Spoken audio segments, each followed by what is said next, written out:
नमस्कार दोस्तों, मैं हूं धीरज और स्वागत करता हूं आपका study.com के ट्यूटोरियल में। आज की इस क्लास में हम लोग पढ़ने वाले हैं क्लास 12 का जो 100 मार्क्स हिंदी है बिहार बोर्ड का। ठीक है ना, बिहार बोर्ड का क्लास 12 का जो 100 मार्क्स का हिंदी है उसी का ये पोएट्री सेक्शन का एक चैप्टर है, नाम है कवित। तो चलिए शुरू करते हैं इस चैप्टर को। ये चैप्टर लिखा हुआ है भूषण के द्वारा। ओके, तो शुरू करेंगे और समझेंगे इस चैप्टर को। इसके पहले जो कुछ भी आपके चैप्टर्स हैं उन सबको मैंने कवर कर लिया है। तो अगर आपने वो वीडियोस नहीं देखे हैं, कड़बक नहीं देखा है, तो आप जो है जाके उन चैप्टर्स को देखो। छप्पे का जो वीडियो है वो भी मैंने कवर कर दिया है, नाभादास जी के द्वारा लिखा हुआ जो चैप्टर है। और ये है हमारा नेक्स्ट चैप्टर। तो ओके, चलो शुरू करते हैं। अगर अभी तक आपने हमारे चैनल को सब्सक्राइब नहीं किया तो सब्सक्राइब कर लेना, ओके ना, और लाइक कर देना वीडियो को। ठीक है, बाकी आप हमको टेलीग्राम पे ज्वाइन कर सकते हो। ओके, ट्विटर, इंस्टा, सब कुछ का लिंक नीचे डिस्क्रिप्शन बॉक्स में दिया गया है। हमारे फेसबुक पेज को आप फॉलो कर सकते हैं। ठीक है, नाम है लर्न एवरीथिंग। तो हमेशा की तरह सबसे पहले बात करेंगे लेखक परिचय से। सबसे पहले जानेंगे लेखक के बारे में। देखो, लेखक जो है हमारे, उनका जन्म हुआ था 1613 ईस्वी में और मृत्यु हो गई थी 1715 ईस्वी में। ठीक है, एकदम एक्यूरेट डेटा जो कुछ भी मैंने लिया हुआ है वो मैंने बुक से आपके लिया हुआ है। तो 1613 ईस्वी में जन्म हुआ था, 1715 में मृत्यु हो गई थी। उत्तर प्रदेश कानपुर में एक जगह है टिकवापुर, ओके ना, तो यहीं पे जन्म हुआ था भूषण जी का। इनके पिता का नाम रत्नाकर त्रिपाठी है था, ओके ना, पिता का नाम क्या था? रत्नाकर त्रिपाठी। और ये जो कवि है इनका भूषण जो है ना, ये इनका उपनाम है। ओके, और ये उपनाम इनको दिया किसने था? चित्रकूट का नाम तो आपने सुना ही होगा। तो चित्रकूट के सोलंकी राजा थे रुद्र शाह। ठीक है ना, तो रुद्र शाह जी के द्वारा ये नाम इनको दिया गया था भूषण। ओके, वैसे भूषण जो है, भूषण का एक अर्थ जो है हाथी होता है। ठीक है, तो इस चीज से आप अवगत रहना। ओके, नाउ अब हम बात करते हैं आगे इस चैप्टर में। आगे अगर बात करें तो कुछ ऐसे राजा थे जिन्होंने इनको शरण दिया था, जिनकी आश्रय इनको प्राप्त हुई थी, और उनमें नाम आता है छत्रपति शिवाजी का। ठीक है, शुरू में ही आप लोगों ने ये पिक्चर देखा होगा, ये शिवाजी का पिक्चर है। शिवाजी के जो पुत्र थे साहू जी, और पन्ना के एक राजा थे छत्रसाल, इन लोगों का शरण प्राप्त हुआ था भूषण को। ओके, कवि भूषण को। और इन्हीं के बारे में इस चैप्टर में लिखा भी गया है। शिवाजी के बारे में इस चैप्टर में लिखा भी गया है। जैसा कि आपको पता होगा, शिवाजी का जो पीरियड था वो 1630 से 1680 के बीच का पीरियड था। और शिवाजी के समय और कौन था? तो शिवाजी के समय औरंगजेब का भी वही कार्यकाल लगभग था, 1618 से 1707। ठीक है, 1707 में औरंगजेब की मृत्यु हो गई थी। ठीक है, ये मुगल बादशाह का वो ऐसा अंतिम शासक था, पावरफुल शासक, जो सबसे लास्ट पावरफुल शासक था मुगल का। वो आप इतिहास में पढ़ोगे, इसके बाद मुगलों में कोई पावरफुल शासक नहीं रह गया था। तो इसी पीरियड की बात है। ये औरंगजेब जो है उसी टाइम का है। आदिल शाह जो है ये भी एक जो है आपका राजा था इसी टाइम का। ओके, तो इन सबको इस चैप्टर में जो है ये भूषण जो है कवि, इन्होंने इन सबको मलेच्छ कहा है। ठीक है ना, मलेच्छ का मतलब होता है जो तुच्छ होता है, जो निम्न होता है, उसको मलेच्छ कहते हैं। तो औरंगजेब को और ऐसे ही जो राजा हैं जैसे आदिल शाह है, इन सबको शिवाजी ने क्या कहा है? मलेच्छ कहा है। ठीक है, मलेच्छ का मतलब मैंने आपको बताया, मलेच्छ का मतलब तुच्छ होता है, कपटी होता है। और अभी जो हम लोग कवित पढ़ने वाले हैं, दो भागों में बटा हुआ है। पहले भाग में जो है शिवाजी की चर्चा की गई है और दूसरे भाग में छत्रसाल की चर्चा की गई है। ठीक है, दोनों के वीरता की बखान की गई है इस चैप्टर में। ओके, तो उसी को हम लोग पढ़ेंगे, किस तरीके से शिवाजी की वीरता का बखान किया गया है भूषण कवि के द्वारा। अगर भूषण के बारे में विशेष रूप से अगर हम बात करें तो ये रीति काल के एक बहुत ही प्रसिद्ध कवि हुए थे, चिंतामणि त्रिपाठी और मतीराम भूषण। चिंतामणि त्रिपाठी रीति काल के बहुत प्रसिद्ध कवि थे, तो उन्हीं के भाई थे भूषण। ठीक है ना, भूषण के भाई का नाम अगर आपसे पूछे तो ध्यान रखना चिंतामणि त्रिपाठी, ये भी एक कवि ही थे। ठीक है ना।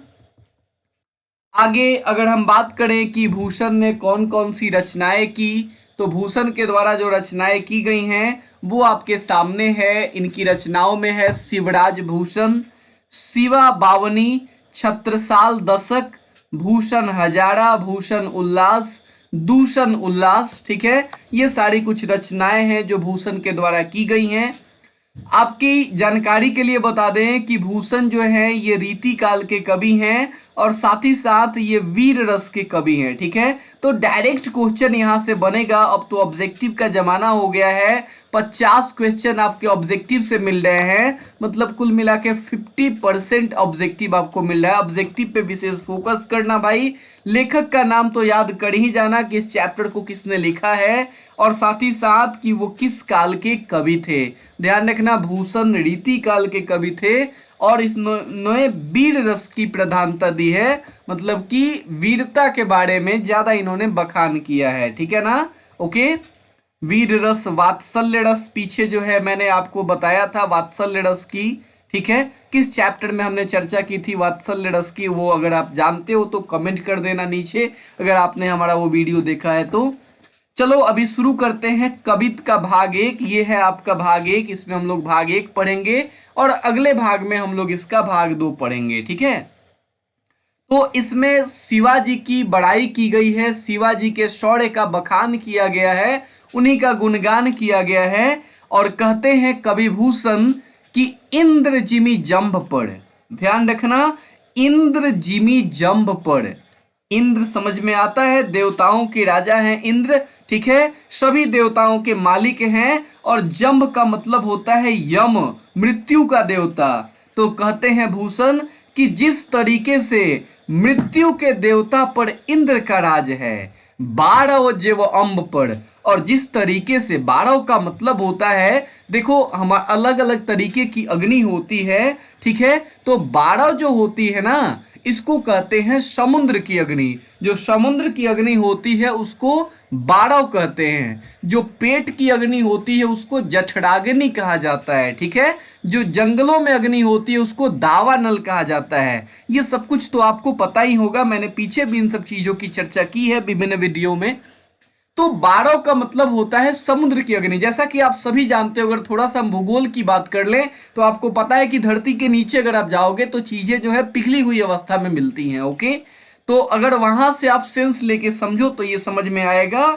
इंद्र जिमी जंभ पर मतलब जिस तरीके से यम पर इंद्र का राज होता है, 12 जेव अम्ब पर जिस तरीके से समुद्र की अग्नि का, अंब, अंब का मतलब होता है जल, पानी। ठीक है ना, तो जिस तरीके से समुद्र की अग्नि का पानी पर राज होता है, जिस तरीके से इंद्र का यमराज पे राज होता है रावण सदंभ पर, और जिस तरीके से रावण सदंभ पर रघुकुल राज है। ठीक है ना, सदंभ का क्या मतलब होता है, जहां कहीं भी आपको स शब्द मिले तो स का मतलब होता है साथ में। साथ में मतलब किस चीज के साथ में, दंभ के साथ में, अहंकार के साथ में। ठीक है ना, दंभ मतलब अहंकार, घमंड। ठीक है, तो इंद्र जिमी जंभ पर 12 जो अम्ब पर, रावण सदंभ पर रघुकुल राज है। क्या मतलब हुआ कि जिस तरीके से इंद्र का यम पर राज है, यमराज पर राज है, जिस तरीके से समुद्र की अग्नि का पानी पर राज है, जिस तरीके से अहंकार से भरे हुए, घमंड से भरे हुए, दंभ से भरे हुए रावण पर राम का राज है, रघुकुल राज है का मतलब हुआ राम का राज है। ठीक उसी तरीके से शिवाजी का जो है, वीर शिवाजी का राज जो है किस पे है, मलेच्छ वंश पे है। किस पे है, मलेच्छ वंश पे है। ओके, मलेच्छ कहने का मतलब औरंगजेब कह लीजिए, आदिल शाह कह लीजिए, या उस समय के जो भी आपके शासक थे जो कपटी थे। ठीक है, जो तुच्छ शासक थे, उन सब की चर्चा यहाँ पे की गई है। तो कुल मिला के अगर हम बात करें तो इन पंक्तियों में इंद्र, समुद्र की अग्नि और राम की तुलना जो है यहां शिवाजी से की गई है कि शिवाजी वीरता में अगर बात की जाए तो इन सब के समान है, इंद्र के समान है, भगवान राम के समान है। ठीक है, ये सब कुछ बात की गई है। आगे चलते हैं, समझ में आया होगा। आगे कहा जा रहा है कि पौन, पौन मतलब पवन, ठीक है ना, लिखा हुआ है आपके बुक में, पीछे पलटना कभी। ठीक है, पौन बाड़ी बाह पर, पौन बाड़ी बाह पर, जिस तरीके से पवन का बादलों पर राज होता है, पौन बाड़ी बाह पर मतलब जिस तरीके से हवाओं का बादलों पर राज होता है, शंभु रति नाह पर, जिस तरीके से शंभु का, भगवान शिव का रति नाह, रति नाह का मतलब होता है रति के पति। रति के पति कौन है भाई? रति के पति है कामदेव। आपको तो याद ही होगा ना, एक बार कामदेव ने जो है भगवान शिव को मोहित करने की कोशिश की थी और भगवान शिव ने कामदेव को जला के भस्म कर दिया था।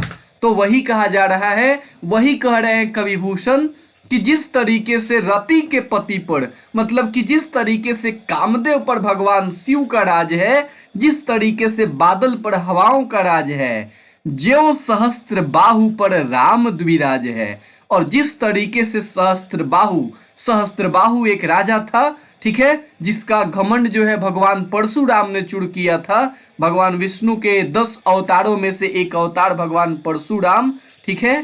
तो वही यहां पे कह रहे हैं कवि भूषण कि जिस तरीके से सहस्त्र बाहु पे भगवान परशुराम का राज है, उसी तरीके से शिवाजी का इन मलेच्छों पे राज है। ठीक है, मतलब यहाँ पे ये जो पंक्ति है, ये जो लाइन है, यहाँ पे शिवाजी का जो शौर्य है उसकी तुलना हवाओं के साथ की गई है कि जिस तरीके से हवाओं का राज जो है क्या है, किस पे है, बादलों पे है। जिस तरीके से भगवान शिव का राज कामदेव पे है, रति के पति पर है, और जिस तरीके से परशुराम का राज जो है सहस्त्र बाहु पर है, उसी तरीके से शिवाजी का राज जो है किस पे है, ये मलेच्छ शासकों पे है। ओके, आगे है, आगे कहते हैं भूषण, दावा द्रुमदंड पर, चिता मृग झुंड पर, भूषण बितुंड पर, जैसे मृगराज है। दावा, दावा अभी बताया ना मैंने आपको, दावा नल का मतलब होता है जंगल की अग्नि। ठीक है, तो जिस तरीके से जंगल की अग्नि का वृक्ष की लताओं पे राज है, मतलब देखना वृक्ष की लताएं जो है जब जंगल में आग लगती है तो क्या होता है, वृक्ष की लताएं जो है तितर बितर हो जाती हैं, जल के भस्म हो जाती हैं, खाक हो जाती हैं। तो जिस तरीके से वृक्ष की डालियों पे, वृक्ष की जो भी पत्तियां हैं उन सब पे जिस तरीके से जंगल का राज है, जिस तरीके से चिता मृग झुंड पर, जिस तरीके से हिरणों के झुंड पर चिता का राज है, भूषण बितुंड पर, जिस तरीके से सॉरी, बितुंड का मतलब हाथी होता है और भूषण का मतलब शेर होता है। ठीक है, ये मिस्टेक मैंने किया है शुरू में, तो इस चीज पे ध्यान रखिएगा। जिस तरीके से भूषण बितुंड पर मतलब कि जिस तरीके से हाथियों पर सिंह का राज होता है, ठीक उसी तरीके से, ठीक उसी तरीके से भगवान भगवान नहीं, ठीक उसी तरीके से शिवाजी का राज जो है इन मलेच्छ शासकों पे है। ओके, आगे कहते हैं भूषण, तेज तम अंश पर, तेज समझ में आता है आपको,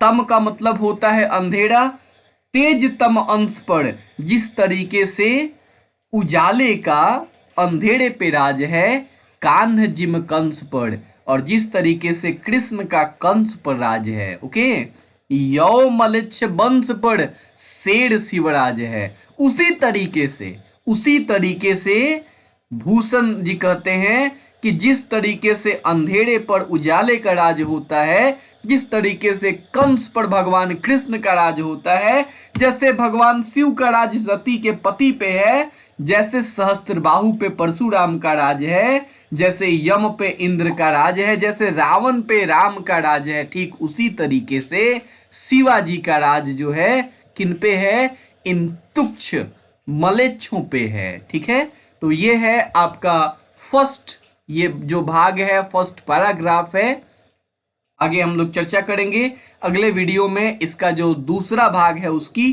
तब तक के लिए धन्यवाद, thank you so much. Description box में लिस्ट दिया हुआ है मेरे इंस्टाग्राम का, टेलीग्राम का, फेसबुक पेज का, जाके वहाँ फॉलो कर लीजिए। टेलीग्राम पे फॉलो जरूर करें अगर आप चाहते हैं कि आपको पीडीएफ मिले तो। Okay, thank you so much for watching this video. Share करें अपने दोस्तों के साथ।